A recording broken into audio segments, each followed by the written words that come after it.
भारत में एक बार फिर कोरोना वायरस रफ्तार पकड़ता नजर आ रहा है। देश के कई राज्यों में कोविड मरीजों की संख्या तेजी से बढ़ रही है। इसी क्रम में उत्तराखंड में भी कोरोना ने पांव पसारने शुरू कर दिए हैं। सूबे में अब तक कोविड मरीजों की संख्या 10 हो चुकी है, जिसमें कोरोना वायरस के 5 नए मामले कल ही सामने आए हैं। इसमें ऋषिकेश एम्स के 2 डॉक्टर भी शामिल हैं। हालांकि राहत की बात ये है कि इन 10 मरीजों में से 4 मरीज स्वस्थ हो चुके हैं, जिसके कारण अब प्रदेश में 6 मरीज कोरोना पॉजिटिव हैं। इसमें से 1 मरीज श्री महंत इंदिरेश अस्पताल में भर्ती किए गए हैं, जबकि 5 अन्य मरीज होम आइसोलेशन में हैं। वहीं उत्तराखंड में बढ़ते कोरोना मरीजों को लेकर स्वास्थ्य विभाग को अलर्ट कर दिया गया है। स्वास्थ्य सचिव ने सभी अस्पतालों को आईसीयू, वेंटिलेटर समेत तमाम सुविधाओं को बढ़ाने और कोविड वार्ड बनाने के निर्देश दिए हैं। हल्द्वानी के सुशीला तिवारी अस्पताल में 42 बेड का एक आईसीयू वार्ड तैयार किया जा चुका है। इसके अलावा 100 से अधिक वेंटिलेटर एक्टिव मोड में रखे गए हैं। ऑक्सीजन, RT-PCR किट पर्याप्त मात्रा में उपलब्ध कराई जा चुकी है। अगर जरूरत पड़ती है तो कोविड वार्ड में बेड की संख्या को बढ़ाया भी जा सकता है। मेडिकल कॉलेज हल्द्वानी की प्रिंसिपल के मुताबिक यदि किसी मरीज में कोविड के लक्षण नजर आते हैं तो सबसे पहले उसको आइसोलेट कराया जाएगा। कोविड को लेकर के देहरादून में मीटिंग हुई, सचिव साहब ने मीटिंग ली है,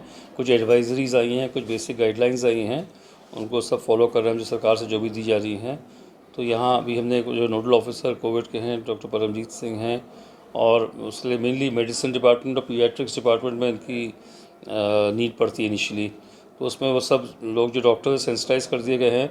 अगर इस प्रकार को इन्फ्लुएंजा लाइक सिंड्रोम आ सकता है तो ये पॉसिबिलिटी रहेगी, तो उसकी भी स्क्रीनिंग करें, अगर जरूरत पड़ी आइसोलेशन करें, और अगर फिर उसका RT-PCR टेस्टिंग करनी है तो उसकी जो होगा वो करेंगे। उसके लिए यहाँ एक डेडिकेटेड वार्ड है वो बना दिया गया है। वो वहाँ 42 बेड का है, उसमें ICU बेड्स भी हैं और उसमें जनरल ऑब्जर्वेशन बेड्स। मेन चीज़ में कि आइसोलेशन करना है, उसमें और पेशेंट्स मिक्सअप नहीं करेंगे, तो वो ऊपर चालू भी है 42 बेड्स। गौरतलब है कि देश और दुनिया में कोरोना मरीजों की संख्या तेजी से बढ़ रही है। देश के अलग अलग हिस्सों में मरीजों की बढ़ती संख्या के कारण स्वास्थ्य विभाग अलर्ट मोड पर है। पंजाब केसरी टीवी के लिए हल्द्वानी से तारा जोशी की रिपोर्ट। मान लो कभी कोविड पॉजिटिव पेशेंट आ गया, डिलीवरी होनी है, वो उनके वही प्रोटोकॉल से पिछली बार तो हो जाएगा। दूसरा है टेस्टिंग के RT-PCR। ऐसा कोविड के नहीं कर रहे हैं, लेकिन इन्फ्लुएंजा लाइक इलनेस तक करते हैं, तो जरूरत पड़ेगी करीब 1000 किट वहाँ रखी हुई है, वो हो जाएगा। लास्ट टाइम प्रॉब्लम हुई थी PP किट्स की, हुई थी, पूरे पर्याप्त PP किट्स वहाँ सब रखे हुए हैं, सब कुछ है, पर्याप्त हुए हैं और सब